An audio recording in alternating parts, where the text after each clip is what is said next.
Arab Saudi mengutuk keras pernyataan seorang menteri Israel yang menyerukan militer melakukan serangan nuklir di jalur Gaza, Palestina. Seruan berbahaya itu disampaikan oleh Menteri Warisan Israel Amichai Eliyahu. Kementerian Luar Negeri Arab Saudi pada Jumat 3 November lalu mengatakan bahwa komentar Eliyahu menunjukkan adanya pengaruh ekstremisme dan kebrutalan di kalangan anggota pemerintah Israel. Ia juga turut mengomentari soal langkah Perdana Menteri Israel Benjamin Netanyahu yang membekukan Eliyahu. Menurutnya, tidak dipecatnya Eliyahu sama halnya mengabaikan semua standar dan nilai-nilai kemanusiaan. Pernyataan Eliyahu juga membuat marah Kementerian Luar Negeri Qatar dan Yordania. Qatar menyebut seruan menggunakan nuklir di Gaza sebagai hasutan serius untuk melakukan kejahatan perang dan pengabaian terhadap nilai-nilai kemanusiaan dan moral serta hukum internasional. Sementara Yordania menggambarkan komentar tersebut sebagai seruan untuk melakukan genosida dan kejahatan kebencian yang tidak dapat ditoleransi. Sebelumnya diberitakan Eliyahu mengatakan senjata nuklir bisa menjadi pilihan perang yang sedang berlangsung dengan Hamas. Ia mengaku tidak puas dengan skala pembalasan Israel setelah serangan Hamas pada 7 Oktober lalu. Buntut seruan penggunaan senjata nuklir tersebut, Eliyahu dinonaktifkan dari jabatannya. Kantor Perdana Menteri Israel mengatakan bahwa pernyataan Eliyahu tidak dapat didasari oleh kenyataannya.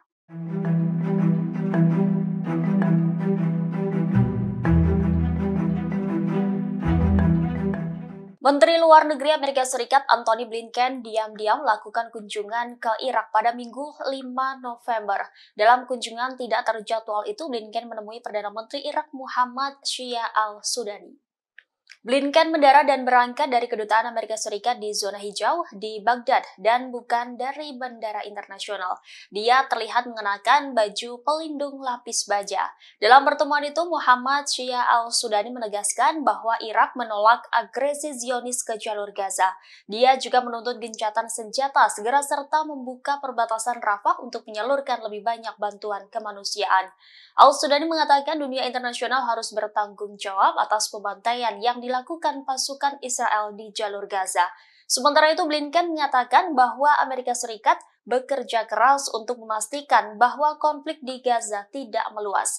Adapun kunjungan Blinken ke Baghdad ketika kelompok militer Irak pro-Iran menyerang sejumlah pangkalan militer Amerika Serikat di wilayah tersebut. Dalam kesempatan itu, Blinken juga berpesan kepada Irak untuk tidak menyerang personil Amerika Serikat di Timur Tengah. Blinken menegaskan bahwa Amerika Serikat tidak mencari konflik dengan Iran. Ia mengatakan Amerika Serikat akan melindungi baik pasukan maupun warga sipilnya.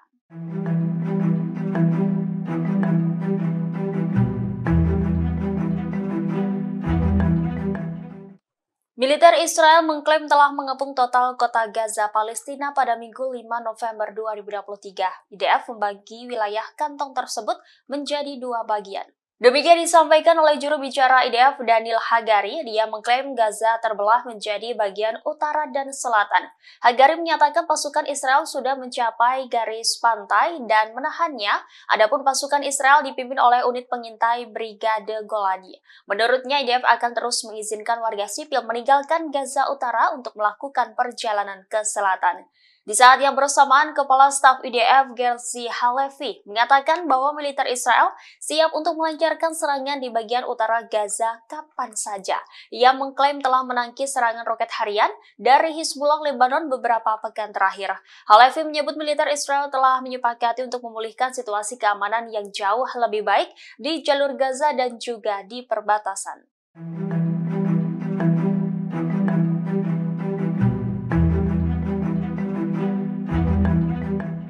Israel menembak jatuh rudal balistik di luar angkasa untuk pertama kalinya dalam sejarah. Israel disebut menggunakan sistem rudal Arrow untuk menembak jatuh rudal balistik di luar atmosfer bumi. Demikian dilaporkan The Telegraph pada Minggu 5 November 2023. Publikasi tersebut mencatat hal ini sebagai pertempuran pertama di luar angkasa. Rudal tersebut diluncurkan dari Yaman oleh Houthi yang didukung Iran pada Rabu 1 November lalu. Disebut rudal terbang sejauh hampir 1000 mil atau 1600 km di atas semenanjung Arab dalam perjalanan menuju kota pelabuhan Israel Eilat. Dalam sebuah pernyataan, IDF mengatakan bahwa sistem IAF melacak lintasan rudal rudal tersebut, kemudian mencegatnya pada waktu dan lokasi operasional yang paling tepat. Diketahui Angkatan Udara Israel memiliki beberapa baterai sistem Arrow 2. Sistem tersebut menggunakan pencegat hipersonik untuk menghancurkan rudal yang terbang di luar angkasa. Sementara itu dalam foto yang dipublikasi terlihat jejak asap dari pencegat Arrow di Eilat. Penduduk mengaku sempat mendengar ledakan keras di wilayah tersebut. Houthi Yaman juga merilis rekaman yang diduga menunjukkan bahwa rudal tersebut ditembakkan sebagai bagian dari rentetan pesawat berawak dan senjata jarak jauh lainnya yang ditujukan ke wilayah Israel.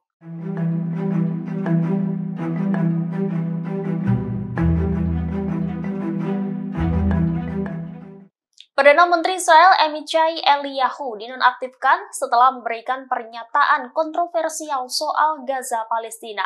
Dia membahas terkait menjatuhkan bom nuklir hingga mengusulkan agar sipil Gaza tinggal di padang pasir. Sontak pernyataan berbahaya ini mendapat kecaman keras dari berbagai pihak. Lantas siapa sosok Amichai Eliyahu? Mengutip Sky News Senin 6 November, Amichai Eliyahu merupakan seorang menteri dari partai sayap kanan Itamar Ben-Gvir. Dia bukan bagian dari kabinet perang Israel yang dibentuk setelah serangan Hamas pada 7 Oktober lalu. Eliyahu disebut tidak mempunyai pengaruh dalam pengambilan keputusan pemerintah dalam perang tersebut. Namun pernyataan Eliyahu yang menghasut itu mendapat kecaman oleh anggota kabinet lainnya. Imbas pernyataannya, Menteri Muda itu terancam dipecat. Menteri Pertahanan Israel Yoav Gallant menyerukan pemecatan Eliyahu segera mungkin. Sebelumnya, kantor Perdana Menteri Israel Benjamin Netanyahu telah menonaktifkan Eliyahu setelah pernyataannya menuai kecaman. Netanyahu menyebut komentar Eliyahu keluar dari realitas, sekaligus mengklaim pihaknya selalu menjunjung tinggi hukum internasional.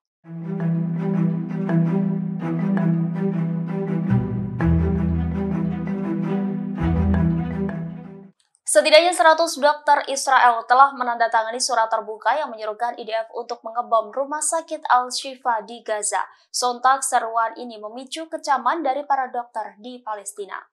Adapun surat terbuka tersebut berbahasa Ibrani dan diunggah oleh wartawan bernama Muna Omari melalui akun Twitter pribadinya pada Minggu 5 November. Dalam surat terbuka itu disebut rumah sakit terbesar di Gaza itu merupakan infrastruktur yang digunakan oleh kelompok Hamas. Para dokter Israel menuding Hamas menggunakan rumah sakit sebagai markas mereka. Surat itu menyatakan tidak ada tempat yang aman bagi siapapun yang mengacaukan rumah sakit dengan kegiatan teror. Disebut penduduk Gaza yang setuju mengubah rumah sakit menjadi markas Hamas, sama halnya menghancurkan mereka sendiri. Surat tersebut mengatakan bahwa kewajiban bagi tentara Israel untuk menargetkan rumah sakit yang diduga untuk melindungi Hamas. Menanggapi surat terbuka itu, Ghazan Abu Sita, seorang ahli bedah Inggris Palestina yang saat ini berada di Gaza, memberikan kecaman. Melalui media sosial Twitternya, dia mengkritik surat itu dengan menyebut para dokter Israel mengambil sumpah Hipokrates yang sama seperti Harold Shipman. Harold Shipman merupakan dokter sadis yang membunuh 250 pasien dengan obat dosis tinggi.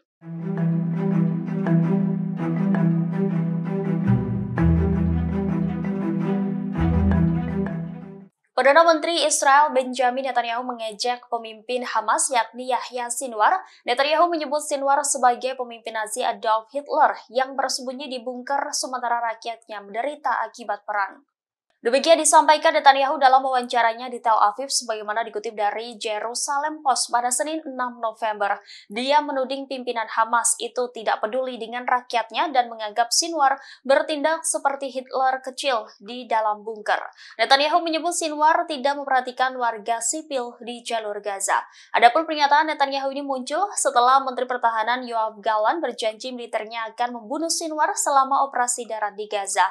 Diketahui Hamas yang didukung Iran melakukan serangan mendadak pada 7 Oktober yang menewaskan 1.400 orang dan menyandera lebih dari 240 orang Israel. Tindakan ini memicu operasi pedang besi di mana Israel bersumpah untuk mengusir kelompok Hamas dari wilayah pesisir itu.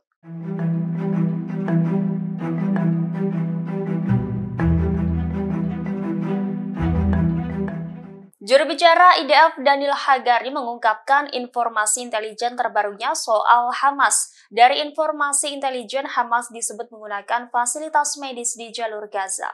Hal ini disampaikan oleh Kementerian Luar Negeri Israel melalui unggahan Twitternya pada Senin 6 November. Dalam keterangan unggahan, Disebut Hagari juga memberikan bukti video rekaman yang menunjukkan pintu masuk bawah tanah. Pintu itu disebut berada di rumah sakit Sheikh Hamad di Gaza yang terhubung langsung dengan jaringan terowongan Hamas.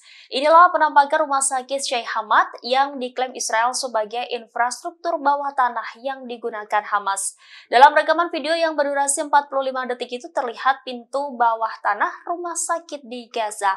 Rekaman juga menunjukkan beberapa orang berada di sekitar rumah sakit yang dikosongkan itu. Selain itu terlihat juga kendaraan militer yang diduga milik militan Hamas.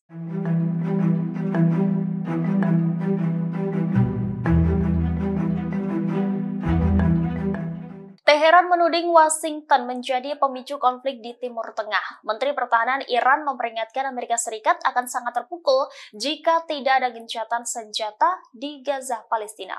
Demikian disampaikan Menteri Pertahanan Iran Muhammad Reza Astiani pada Minggu 5 November lalu. Menurutnya Amerika Serikat akan menghadapi dampak besar jika konflik di Gaza tidak segera diakhiri. Iran telah menyerukan gencatan senjata di daerah kantong Palestina itu. Bahkan Iran berulang kali menuding Washington memicu ketegangan di Timur Tengah sejak perang pecah pada 7 Oktober lalu. Adapun pernyataan Astiani ini muncul setelah juru bicara Kementerian Luar Negeri Iran, Nasser Kanani, mengatakan bahwa Israel melakukan kejahatan perang dan genosida. Menurutnya kejahatan ini terjadi karena dukungan penuh dari pemerintahan Joe Biden. Sementara Amerika Serikat menolak keras untuk menyerukan gencatan penuh antara Israel dengan Hamas. Menlu AS Antony Blinken memilih jeda kemanusiaan sebagai opsinya. Sebagaimana diketahui, Amerika Serikat telah mengirimkan senjata tambahan kepada pasukan Israel dan mengirim armada angkatan laut ke Mediterania Barat untuk menunjukkan dukungan ke Israel. Di sisi lain, Amerika Serikat menuding Iran mendalangi serangan-serangan Hamas terhadap sipil Israel dan memasok senjata kepada kelompok tersebut. Selain itu, Amerika Serikat juga meyakini Iran mendukung milisi-milisi yang telah melakukan serangan UAV dan roket ke pangkalan-pangkalan Amerika Serikat di Timur Tengah.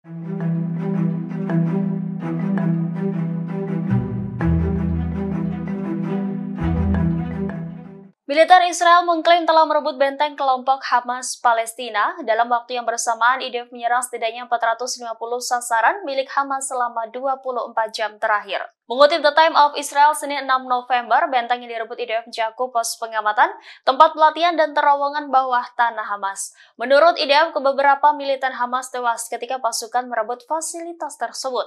Beberapa komandan lapangan Hamas lainnya tewas dalam pertempuran lainnya.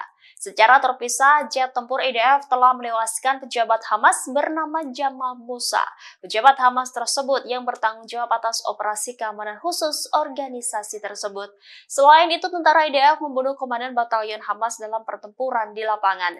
Dilaporkan juga bahwa jet tempur IDF menyerang lebih dari 450 sasaran Hamas di jalur Gaza selama 24 jam terakhir, termasuk terowongan, fasilitas militer, pos pengamatan, dan posisi peluncuran rudal anti-tank. Download Tribun X sekarang, menghadirkan lokal menjadi Indonesia.